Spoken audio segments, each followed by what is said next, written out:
Blimey, that was more stressful than my GCSEs. Bloody hell! Welcome back to Sit On Sports, and yeah, I'm just a bit worn out, man. My heart was actually beating, like more so than exams. And I've got some more exams coming up, but that doesn't stop me from doing my post-match reaction to Tottenham versus Manchester United. Of course, I actually did a video on my reverse fixture. I can't speak. The reverse fix. Basically, Tottenham v Man U. Of course, we've already versed them in the Premier League ages ago. I know there's no point watching my reaction to that now, but you can see a great contrast now because in this video, when you compare this video to the last one I did on Tottenham, because that one we lost 3-0, but this one we won 1-0, albeit just about, but we went away to Wembley to a good Spurs side with a manager we technically want, and we got the 3 points just about. But it's just 6 wins on the bounce for Ole Gunnar. Sorry, I don't know if I seem a bit dazed here. I'm just very in disbelief of how much things have turned around for us. Ole Gunnar Solskjaer and the rest of the managing team out when we scored that goal. Rashford, fantastic finish. Had the confidence to score that.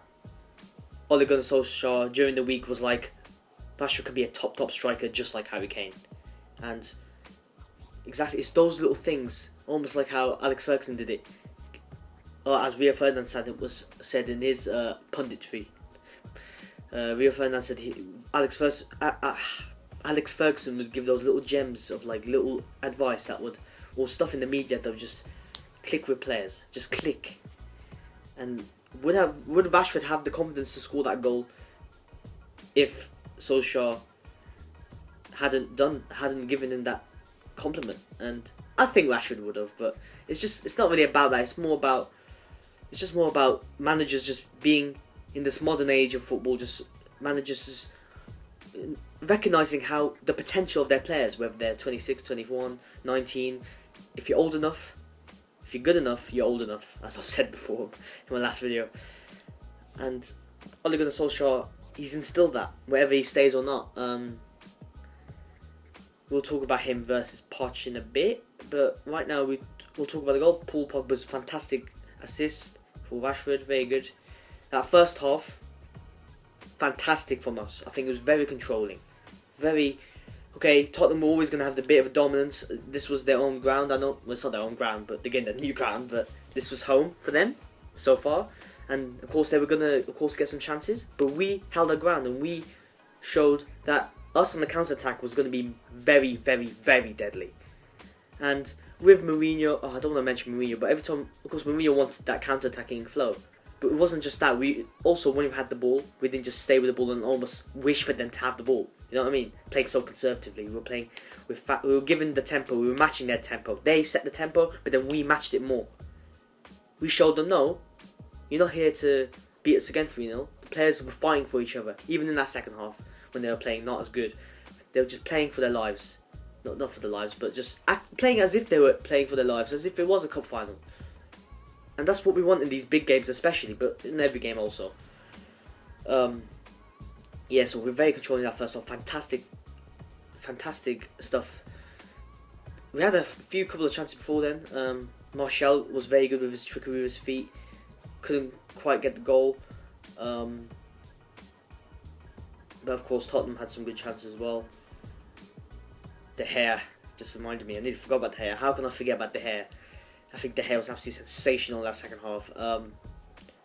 It's just, I was getting frustrated of how good he was, even though I support him. That's how good he is. Like, I'm getting frustrated. I'm trying to comprehend how he's that sick. Like, mad.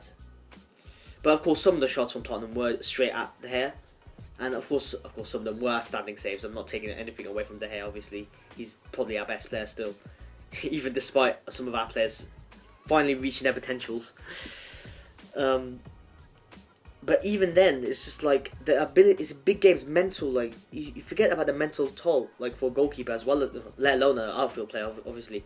But goalkeeper in the big games, when they keep on making save after save after save, sometimes it gets in your head and be like, bloody hell. You know what I mean? But De Gea he's just a machine. He's just trained like a machine, and he is a machine.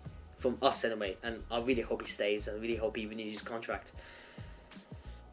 Even then, we got a good backup Romero, but still De Gea is the beast. He is the GOAT, and anyone who says otherwise is just chatting. He's just chatting. I'm so happy. I'm so happy. We did kind of resort back to our Mourinho-isms. I don't want to keep on talking about Mourinho, but of course, we were defending for our lives, and maybe we had to do it. Maybe our team isn't the best to win the title. I don't think we are there just yet, and this game kind of showed it, that particularly the second half. But of course, with a little more investment, Koulibaly obviously, just give me that in the summer. But for now, we showed fight, and that's what we need. We showed fight. That's what we needed. Fight. We dug in deep, even when times were getting tough. And with Mourinho, it just felt.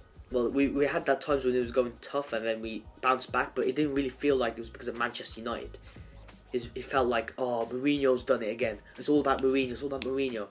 Oh, they threw Mourinho's tactics out the window. That's why they're playing good. It's like, no, it's not about one person. It's about a collective, and the collective. It's just got to inspire the fans, and the fans inspire the collective players. No matter how sick they are right now, no matter if we want Jones out the squad right now, just support them, play them.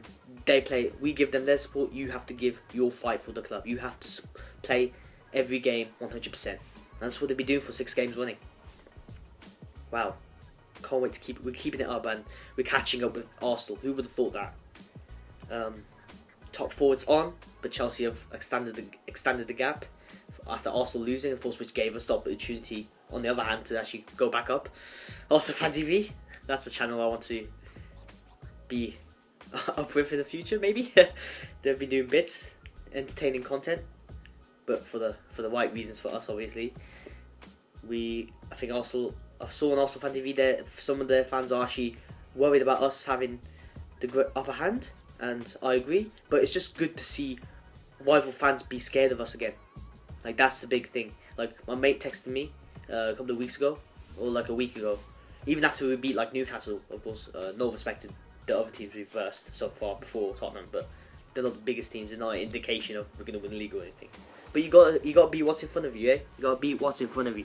And my friend texted me, he's an Aston Villa fan. He's like, next year, Sid, you're going to win the Premier League. And I know it was over text, but he seemed really sincere about that. And even though I'm not saying we are going to win the league, but I'm just saying, just the very fact that rival fans are just scared of us again. Like, it wasn't just Mourinho that was scared of us, but because Mourinho, he did the job. They would know what he was capable of at times. But just after Sir Alex Ferguson, just the fear factor has just gone down, and the belief from our players just went down. And it's just slowly getting there, getting back up, steady progression, and that's what Solskjaer has provided: stability, but also progression at a scale we didn't actually expect straight away. And it's got to a stage now that could Solskjaer just be an next permanent manager? And of course, it's a whole different ball game. It's a whole different perspective. You have to change a bit, but at the end of the day, he's doing his job, and in more ways than one. And Pochettino, he really stepped things up. He did show why he changed up the game plan for his second half, and it was working. It was definitely working, and he's a good manager. He's a great manager. He's done well with what he's been given at Tottenham. But that's the very fact. Could Pochettino win something convincingly with us? And I think he could with the right amount of money, but that's all a matter of perspective and speculation to some extent. Obviously, we've seen what Pochettino can do. It's just like, if I was the board, I'd be having a dilemma. But of course, I think they don't have to make the decision now. I think they wait till the end of the season. I say if we win the FA Cup and get top 4, I think Solskjaer should be the next manager, at least for like a short term. Of course, this was a big test. This was the big can Manchester United doing against the big teams. Here you go. Just about, eh? But it doesn't matter how you win it. It's the result in it against the big teams. And that first half still, we kind of forgot about the first half. After the second half was just insanity, just stressful. My heart was shaking, but the first half I was shaking. My heart was shaking because I was like, how are we going to play against Tottenham? but we really did well in that first half. And if you start well, I've said this before in other videos, if you start well in the big games and you get a goal, it improves your chances of winning, no matter what happens at the end. It's all about mental, isn't it? Mental thing. You got to start with a fast tempo in these big games, always. What else do I have to mention? Rashford, very good. Pogba, very good. Lindelof, the Iceman, chilling everything out. Just chill out. De Gea, go. Well, you mentioned him. Matic, underrated in that first half. I think Matic was really good at controlling the game, just chilling things out a bit as well, just being in the way of everything, but also doing some forward passes, and that's his job. And Matic has really hopefully he doesn't wear himself out like he did under Mourinho when Mourinho was playing him every game. But yeah, Matic, Herrera, Pogba, perfect midfield. The selection was spot on, in my opinion. Dalot, maybe he could be in favour of Young, but Young is more experienced and Young has got credentials still. But I still think so. But Dalot's not quite there yet. Maybe we do need a top quality right back as well as a centre back. But I think we do need a top quality centre back first priority. Even though Jones was all good today, he's all right. But there was times where he was a bit shaky, and you got to be ruthless about these things. We're a big team. We got to get we got to see a little blip, and we have to just improve even more. Okay, we have to just spend money. We just got to be ruthless. We got to be ruthless. I think we've been a bit ruthless with Fellaini. I think he should be in the bench, but I don't think he was in the bench this time, or was he? But he doesn't fit with our philosophy, our new philosophy that Mourinho didn't seem to quite get, didn't seem to quite adapt to. I keep on mentioning Mourinho, but yeah, he's got into my head, Mourinho. He's like a virus. He's like a virus in the club. Yeah, but this philosophy is progressive, it's forward-minded, but most importantly dangerous for other teams, and gives us the confidence we need to hopefully provide a good challenge to top 4 and challenge to the title next year with the right investment. Looking at you, Ed Woodward. Come on, do it. Give us Koulibaly. But yeah, Young should be starting right now. Lingard, Martial, Rashford, perfect front three. People still have concerns about Lingard, but I think Lingard's a perfect fit for now, at least. He's been playing very good. I think even when he doesn't score goals, doesn't assist, he just creates that run after run after run after run after run. Even without Mourinho, he links it up. Even when he was with Mourinho, but he just links stuff up really good, really nicely, and just that pace. And we didn't seem to quite unlock beforehand, but now we do. Now Solskjaer gets it. And Lukaku came on. He was just there to get in the way, really, to be honest. He didn't really do much, but I can't really say anything bad about Lukaku for that game because he was only there for like 10 minutes, 15 minutes, and yeah, he did the job. He did his job. He was part of the squad that ended the game, and it was just getting really tight. But we stuck together, and we stuck together. We were good. We were part of a. Yeah, I don't maybe seem too gassed, but we're still 6th at the end of the day. But I think it's too low a goal difference. But now we've got a good run of games coming up.